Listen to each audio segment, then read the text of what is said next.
There's an old joke. Two elderly women are at a Catskill Mountain resort, and one of them says, "Boy, the food at this place is really terrible." The other one says, "Yeah, I know, and such small portions." Well, that's essentially how I feel about life. Full of loneliness and misery and suffering and unhappiness, and it's all over much too quickly. The other important joke for me is one that's usually attributed to Groucho Marx, but I think it appears originally in Freud's Wit and its relation to the unconscious. And it goes like this, I'm paraphrasing. I would never want to belong to any club that would have someone like me for a member. That's the key joke of my adult life in terms of my relationships with women. You know, lately the strangest things have been going through my mind because I turned 40.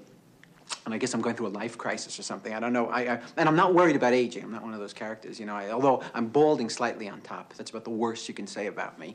I think I'm going to get better as I get older. You know, I think I'm going to be the balding virile type, you know, as opposed to, say, the distinguished gray, for instance, you know.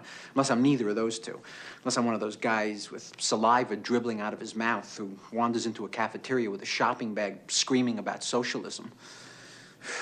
Annie and I broke up, and I still can't get my mind around that. You know, I keep sifting the pieces of the relationship through my mind and examining my life and trying to figure out where did the screw-up come, you know? And a year ago, we were in love, you know, and I just, and it's funny, I'm not a morose type. I'm not a depressive character.